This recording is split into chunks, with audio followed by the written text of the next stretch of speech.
जिस साधक में संत में 8 गुण हैं वही भगवत प्राप्ति कर पाएगा। सबसे पहला है दया। दया सर्वभूतेषु।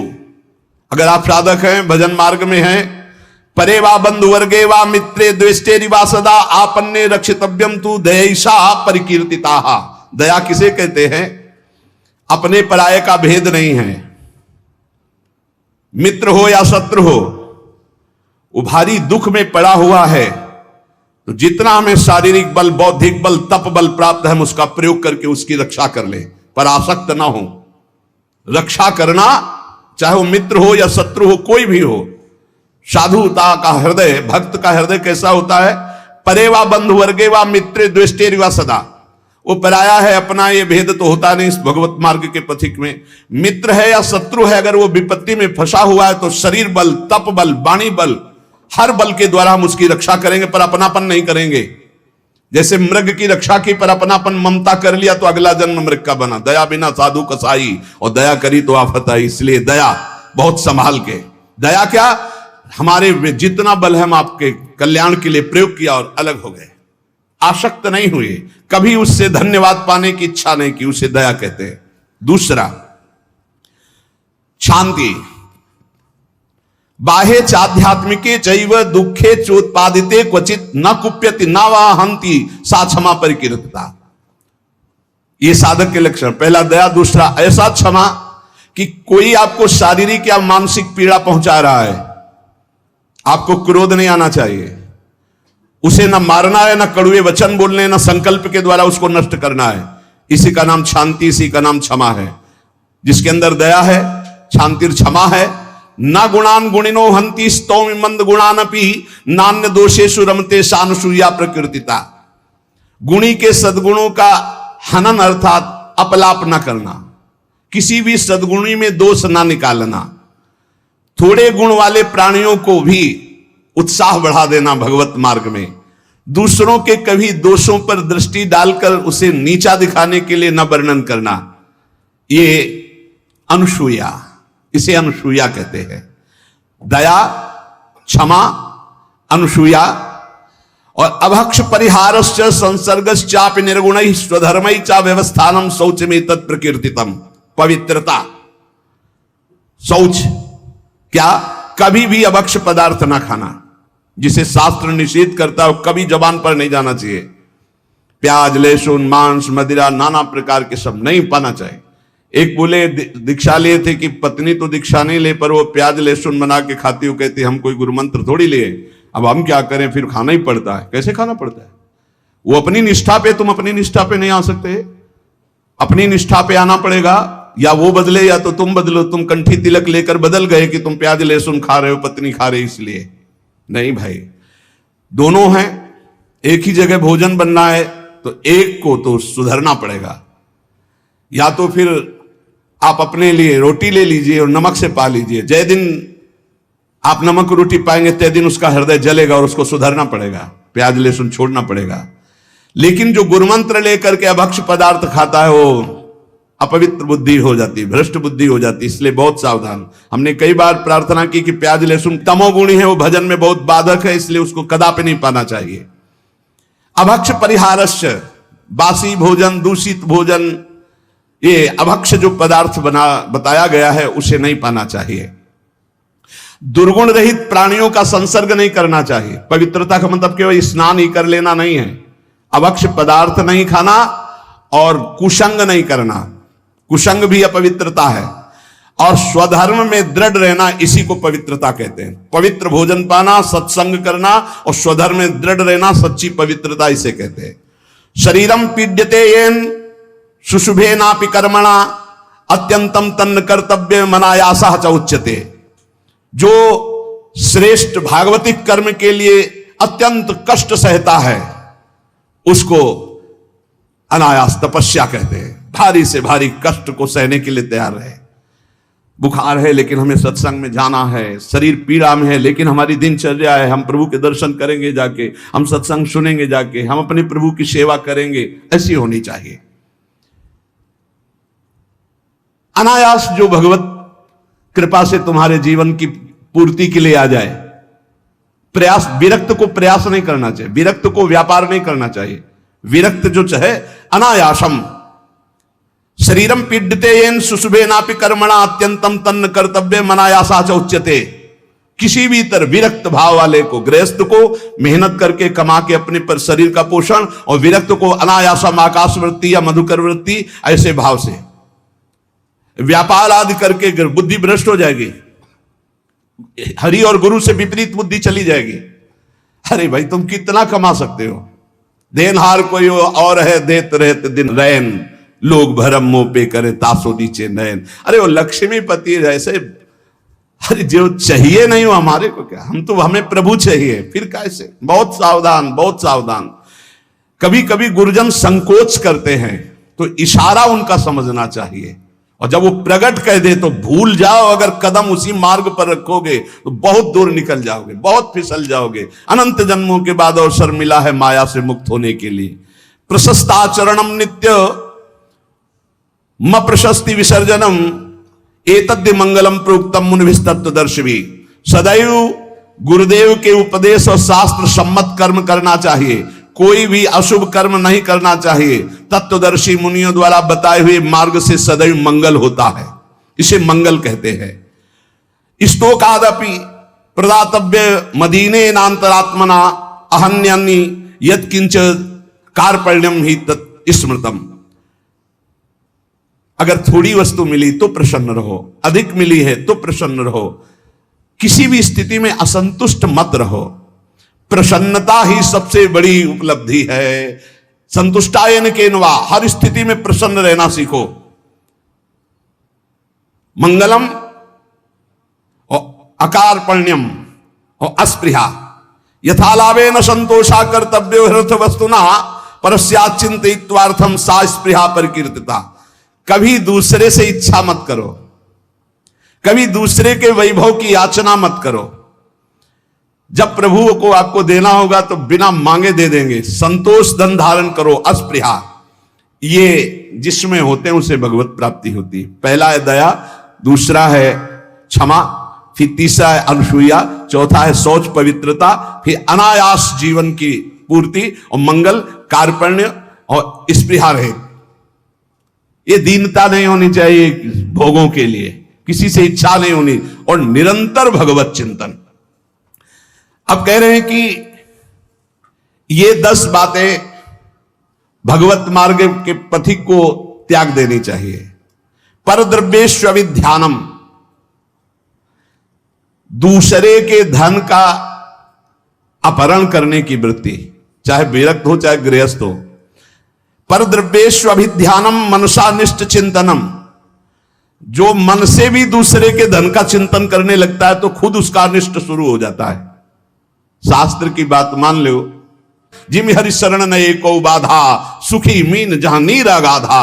तुम भगवान से विमुख होकर जिस पाओगे। परद्रव्येष्वभिध्यानम, ये मायावी लोग मिल जाते हैं। अगर धन का चिंतन करोगे मिल जाएंगे। बहुत बहुत मारा घूम रहा है रुपया, रुपया के लिए भगवत मार्ग, चाहे गृहस्थ हो चाहे विरक्त। रुपया कोई भगवत प्राप्ति नहीं कराता, केवल भोग देता है। तो भगवान जैसे रखें वैसे धर्म पूर्वक चलो, अन्याय पूर्वक या चिंतन पूर्वक नहीं। चिंतन नहीं धन का, चिंतन हरि का। मनसानिष्ट चिंतनम, चिंतन करोगे तुम्हारा अनिष्ट कर देगा रुपया। ये संसारी पुरुष नहीं समझ, रात दिन उसी के चिंतन करते हैं, तभी डिप्रेशन में पहुंच जाते हैं। नाना प्रकार की कुभावनाएं प्रकट होने लगती हैं। जिसको इस जन्म में परमानंद की अनुभूति करनी है उसको सावधान। पारुष्य अनृतम चैव पैशून्यम चापि सर्वशा। अगर परलोक की प्राप्ति करनी, परम धाम जाना है, तो आप चुगली करना, निंदा करना, दूसरे की बातें करना छोड़ दो। दूसरे के धन का चिंतन, अपहरण करना छोड़ दो। मिथ्या भाषण, परनिंदा और असंबद्ध प्रलाप ये साधक में नहीं होना चाहिए। असंबद्ध प्रलाप, चुगली, निंदा ये जबान में नहीं होना चाहिए। और कह रहे हैं अदत्तानाम उपादानम हिंसा चैवा विधानता परदारोप सेवा चा शारीरम त्रिविधम स्मृतम। बिना किसी के दिए हुए किसी वस्तु का स्पर्श मत करो। देने पर भी तब देखो कि तुम्हारे योग्य है कि नहीं। और परदार रति, चूंकि ये गृहस्थ या विरक्त कोई भी भगवत प्राप्ति के लिए चले, उसके लिए किसी भी परदार रति, दूसरे की स्त्री के प्रति तनिक भी लगाव नहीं होना चाहिए काम भाव का। अगर काम भाव का जरा भी लगाव है तो तुम्हारा पतन हो जाएगा। बहुत विचित्र समय कलिकाल का प्रभाव चल रहा है, इस पर दृष्टि ही नहीं जा रही। ये जो व्यभिचार प्रवृत्ति है, इसको एक मनोरंजन मान लिया गया है, इसको एक खिलवाड़ मान लिया, इसे एक सीमा में रखा गया है, एक सीमा में रखा। पाणी ग्रहण संस्कार कर स्वीकार करके फिर धर्म पूर्वक चलो, वैराग्य हो जाएगा। अधर्म पूर्वक चलोगे आसक्त हो जाओगे। परदार रति ये नरक प्राप्ति का हेतु है। इसलिए उपासक जो भगवत प्राप्ति करना चाहता है, अशुभ कर्मों से बचे, परदार रति से बचे, किसी भी तरह से जो अपवित्र वस्तु दी जाए उसको स्पर्श न करे। हमारे लिए क्या पवित्र है? विरक्त के लिए हम भगवत मार्ग के पथिक हैं, जितना हमें चाहिए उतना मांग लेंगे। जो नहीं चाहिए वो हमारे लिए सब अपवित्र, हमें नहीं चाहिए, नहीं चाहिए। और गृहस्थ के लिए धर्म पूर्वक कमाई हुई वस्तु किसी के दान दक्षिणा या किसी का यह ऐसा स्वीकार न करे, बहुत हानिकारक होता है। दोषै प्रयुक्ता शरीरेण प्रवर्तमानो हिंसास्ते प्रसिद्धो मैथुनान्याचरति। जो दोषों को स्वीकार करके इस मार्ग में चलता, बहुत बुरी तरह चारों खाना चित्त गिरता है परमार्थ में। कई तरह के मैथुन होते हैं, उन मैथुनों से बचे। अष्ट मैथुनों का वर्णन आया है। ये कुकर्म आचरण करने वाला कभी भगवत प्राप्ति के मार्ग में अग्रसर ही नहीं हो सकता। इसलिए शास्त्र है बहुत सावधानी, चाहे गृहस्थ हो चाहे विरक्त, अगर शुद्ध सच्चिदानंद का आनंद लेना चाहते हो, दुखों से अपने आप को बचाना चाहते हो, तो हर प्रकार के मैथुनों से बचने की चेष्टा करें। पर प्रीडयन, दूसरे को कभी दुख ना दे। मिथ्या भाषण, कशोड़ भाषण, ये सब कुकर्म के अंतर्गत ही आता है। परद्रोह, अन्याय पूर्वक परद्रव्य ग्रहण नास्तिकता पैदा कर देता है।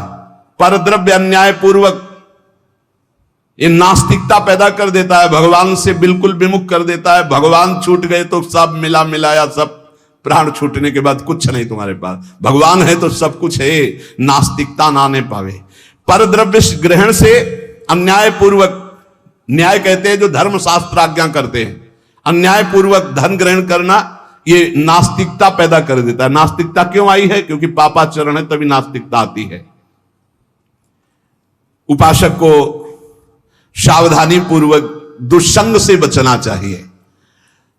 दुष्संग कई तरह का होता है। यदि दुर्जनों का संग मिल जाए तो जैसे 10 वर्ष सत्संग करने से आप उज्जवल हुए, तो 10 दिन का दुर्जन का संग आपको नष्ट कर देगा। तो कहते दुर्जनस्य ही संगेन सुजनोपि विनश्यति प्रसन्नम जलमित्याहु कर्दमयी कलुषीकृतम। जैसे अति निर्मल जल बहुत दिनों में होता है, हिलन डुलन नहीं हुई, धीरे धीरे वो शांत निर्मल होता है, लेकिन उसमें जीव ही कोई घुसेगा तो पूरा मलिन हो जाएगा। ऐसे ही मन को निर्मल करने में बहुत समय लगता है, लेकिन दुर्जन का संग चरित्र दूषित करके हृदय को मलिन कर देने में बिल्कुल देर नहीं लगती। इसलिए दुर्जनस्य ही संगेन सुजनोपि विनश्यति। बड़े बड़े सज्जन पुरुषों का नाश भी दुर्जन पुरुषों के संग से हो जाता है। एक बार यदि दुर्जन का संग हो जाए तो निकलना मुश्किल होता है। बड़े बड़े सज्जनों के हृदय में भगवत मार्ग पर अविश्वास पैदा करके नास्तिक बना दिया दुर्जनों ने। जब दुर्जनता का संग हो जाता है तो वो दुर्जन पुरुष बड़े बड़े सज्जनों के प्रति भी दोष दर्शन करता है। जैसे लोगों के साथ रह जाता है, जैसे लोगों की बात सुनी जाती है, जैसे लोगों से हम बात करते हैं, वैसा स्वभाव बन जाता है। जब दुर्जनों का संग हो जाता है तो बड़े बड़े सिद्ध साधु के पास भी वो कुछ लाभ नहीं ले पाता, केवल दोष दर्शन करता है। स्वभाव उसका बन जाता है दोष दर्शन का। इसलिए भ्रमादपि तु दुष्टानाम संगः या कुरते जना समर्था पुनस्त्यक्तुम तत्र विनिहन्यते। यदि भूल से भी दुष्ट का संग हो जाए तो तत्काल संग त्याग कर दो, नहीं वो नष्ट कर देगा। दुष्ट की पहचान, जिसके संग से भगवत स्मरण छूट जाए, जिसके संग से कुवासनाएं बढ़ने लगे, उसी का संग दुष्ट संग कहा जाता है। भगवान श्री राम तो इतना भी कह दे कि बरु भलबास नरक कर ताता, दुष्ट संग जन दे विधाता। नरक मिल जाए अच्छा, पर दुष्ट ना मिले। दुष्संग बहुत बुरी तरह विनाश करता है। उदर निमित्तम बहुकृत वेशा, ये दुष्संग हो जाएगा। जो जनेन्द्रिय और रसेंद्रिय का पोषण करता, भेष कोई भी रखे हो, वो सत्संग नहीं हो सकता, वो दुष्संग ही है। जिनका चित्त शुद्ध होकर सच्चिदानंद भगवान के सुख में डूबने का लक्ष्य बन गया, वो साधक सावधान। दुर्जना परिहर्तव्यो विद्यालंकृतो यदि मणिना भूषिता सर्पा किम सौना भयंकर। दुर्जन मनुष्य हो, बहुत विद्वान हो, तो तुम्हारा नाश ही कर देगा। जैसे मणि से भूषित सांप हो तो क्या विष नहीं छोड़ेगा, वो विष ही छोड़ेगा। इसलिए बहुत संभल करके। सद्भिरासीत सततम सद्भि कुर्वीत संगितम सद्भिर विवादम मैत्रीम च ना सद्भि किंचिदाचरेत।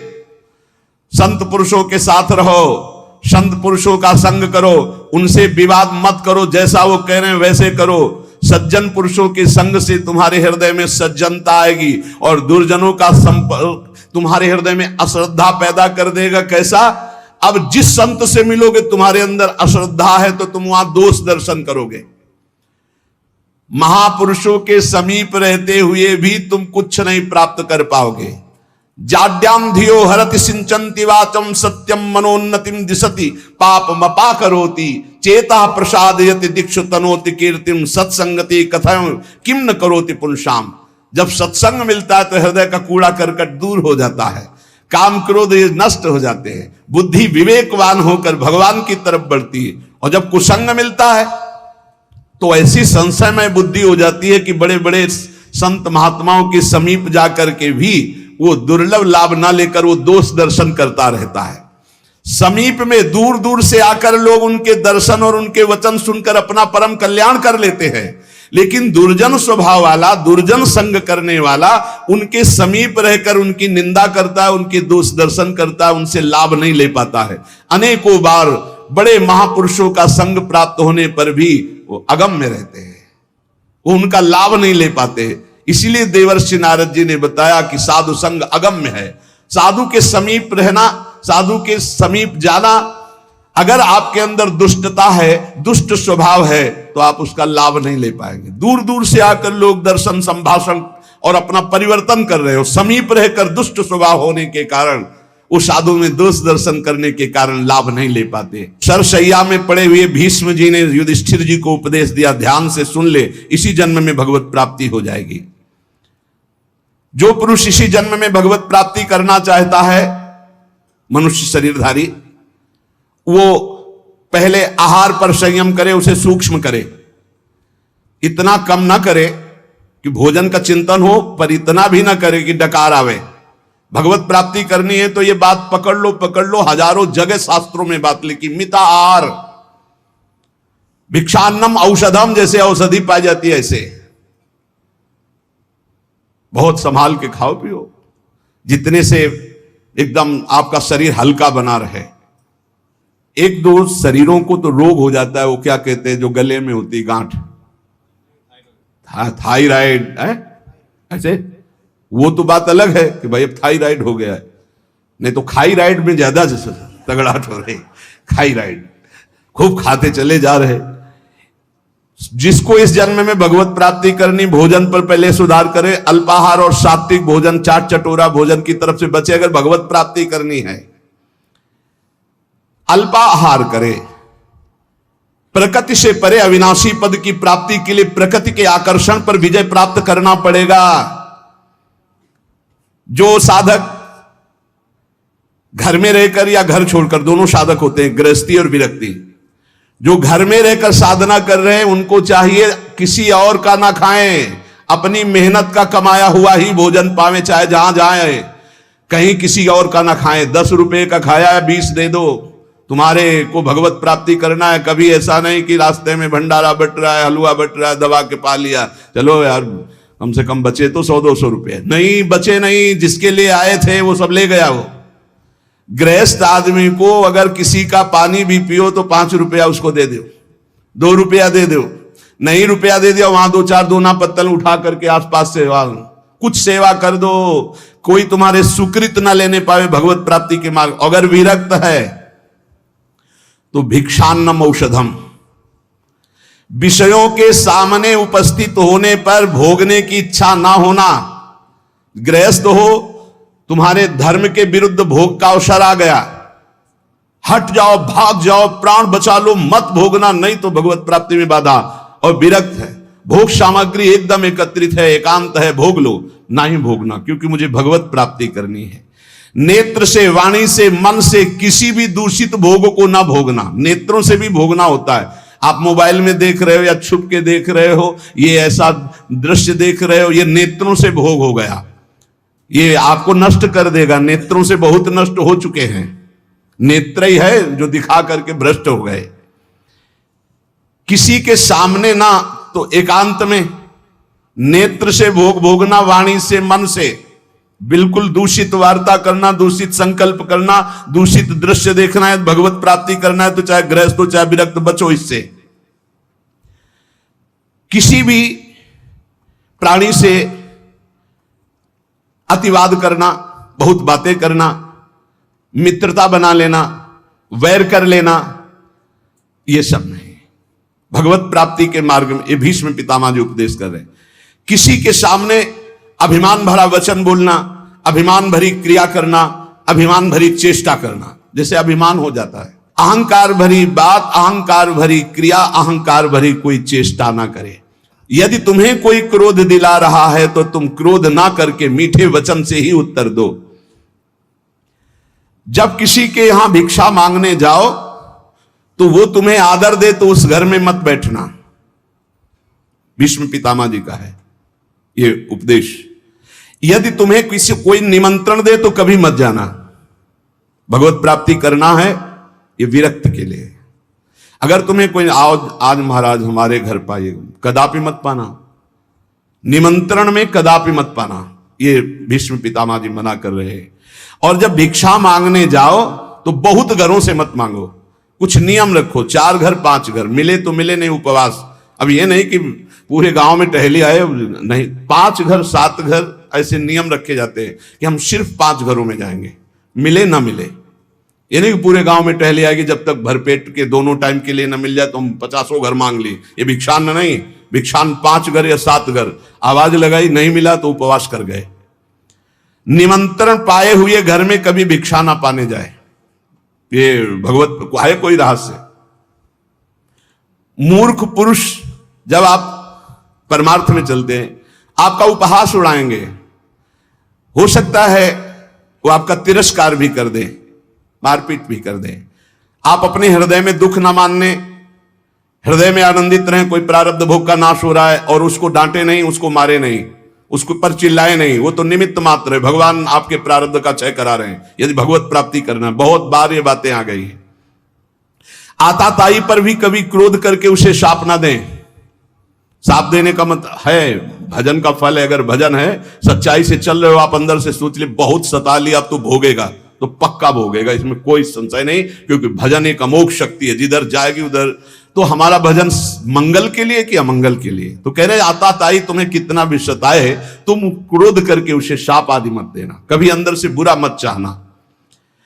गृहस्थ के घर में जब धुआं निकलना बंद हो जाए, अब धुआं नहीं, गैस है, गैस के चूल्हा है तो धुआं का कोई ज्यादा काम है नहीं।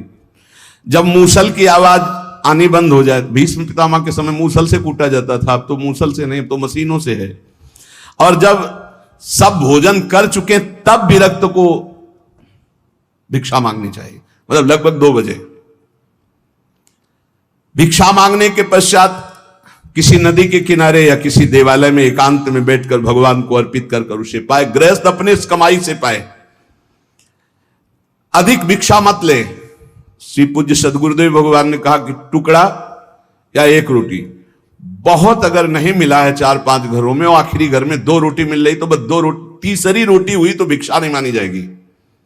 ये सदगुरुदेव भगवान के मुख्य वचन। शुद्ध भिक्षा 1 टुकड़ा आधी रोटी, बहुत ज्यादा हो गया तो 1 रोटी। अब पता चला कि 5 घरों का आखिरी घर है, उसमें 2 रोटी मिल रही, तो फिर उससे 2 रोटी ले ले, तीसरी रोटी नहीं होनी चाहिए। जो अधिक भिक्षा ले लेता है उसे भिक्षान्न नहीं कहते हैं। ना मिलने पर प्रसन्न मुद्रा में वैसे ही शांत भाव से भजन करता हुआ दूसरे दिन जब अपने समय भिक्षा में जाता है, फिर उसी समय जाए। एक बार जब कोई बैठाल करके द्वार पर सम्मान पूर्वक विनय पूर्वक भिक्षा दे तो उसी समय हट जाना चाहिए, उसकी भिक्षा नहीं लेनी चाहिए। आओ आओ महाराज, आपके तो दर्शन बड़े भाग्य से। ए लाओ कुर्सी बैठा लो, लाओ एक गरम गरम रोटी बनाओ बाबा, उठे हो चल दे। द्वार में अंदर नहीं जाना है, द्वार में ही खड़ा और असम्मान पूर्वक भिक्षा, ना किसी का आसन ग्रहण, ना किसी के मृदु वचन, ना किसी की स्तुति, ना कोई अर्थ। जब रोटी मांगने निकले, किसी ने 10 रुपया दिया तो ऐसे कोई भिक्षुक है, भिखारी है इस बात के नहीं। केवल आचार्य आदेश, प्राण पोषण के लिए अन्न, रोटी है तो दे, नहीं तो राधे श्याम चल दिया। सिंहवत व्यवहार, विविध प्रकार के व्यंजनों को न खाए। अरे भाई बहुत विचित्र। भगवान की प्राप्ति के मार्ग में सबसे ज्यादा इस रसेंद्री पर दृष्टि डालो। बहुत विचित्र खेल है, बहुत विचित्र, बहुत सावधान। अब आज का जो वातावरण है, बहुत भोजन के लिए बहुत आगे चलकर और अव्यवस्था हो जाएगी। कैसे भजन होगा, कैसे भजन होगा। भगवान को अर्पित करके दाल रोटी खाओ, खूब हरि के गुण गाओ। अगर इधर उधर खान पान करोगे तो हम पक्का कह सकते हैं भजन तो नहीं हो सकता है। भजन का नाटक भले आप कर लो, भजन का नाटक कर सकते हो। भीष्म पितामह जी कहते हैं कि जो विरक्त भाव से भगवान के मार्ग में चले हैं, वो किसी उजड़े हुए खंडहर में या देवालय में या वृक्ष के नीचे या किसी संत का बनाया हुआ स्थान, उसमें वास कर रहे। स्वयं का कुछ नहीं होना चाहिए। अपने शरीर निर्वाह केवल करना है। बने बनाए बिलों में वास कर लिया, घर गृहस्थी के यहां नहीं। विरक्त को घर गृहस्थी के यहां शयन नहीं करना चाहिए। हम भ्रमण किए हैं, बड़े संतों का संग किए, तो हमने देखा कि गांव के बाहर स्कूल, मंदिर या किसी बट वृक्ष के नीचे या भगवान शंकर का छोटा मंदिर, वहां घरों में गृहस्थों के सैया पे शयन करोगे, खूब भजनानंदी बनोगे तो सिद्ध ही हो तो प्रणाम, नहीं साधक है तो चौपट हो जाएगा। क्योंकि परमाणु वहां है, वहां गृहस्थी के परमाणु। घर गृहस्थी में बस मधुकरी मांगी हो बाहर। बहुत सावधानी की जरूरत है। भीष्म पितामह जी कह रहे हैं, विरक्त को अपने मन को अचल और स्थिर करने के लिए कहां शयन करे? वृक्ष के नीचे, उजड़े हुए खंडहर, देवालय, ऐसे बाहर, या किसी संत का जहां साधु समागम। किसी भी गृहस्थ के घर में विरक्त को शयन का अधिकार नहीं। बाहर बहुत ही ऐसी अव्यवस्था है तो स्कूल होते हैं गांव में, या गांव के किनारे कोई न कोई छोटा मोटा मंदिर होता है, लता वृक्ष होते हैं। अपना आहार करो, एकांत सेवन करो। अपने तो करुणा है, धाम में वास मिला हुआ है श्री जी के। जो किसी गृहस्थ से राग कर लेता है विरक्त होकर के, उसके अंदर पाप कर्म की इच्छा प्रकट होने लगती है। बहुत सावधान।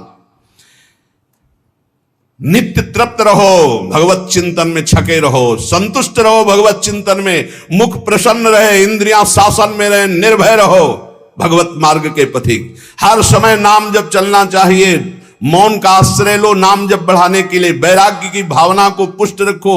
समस्त जगत के पदार्थ नाशवान है, किसी पर आसक्त मत हो। सब ये उत्पत्तिशील जितने, सब विनाश को प्राप्त होंगे, इसलिए सत्य नहीं है। सत्य सच्चिदानंद भगवान है। मन और इंद्रियों को संभालना ही साधना है, यही तपस्या है। अपनी इंद्रियों और मन को संभाल लो। इसलिए सदैव सत्संग करो, दुर्जनों का संग त्याग करो, नाम जप करो और रसेंद्री को संभाल के रखो और लेने में बहुत सावधान रहो।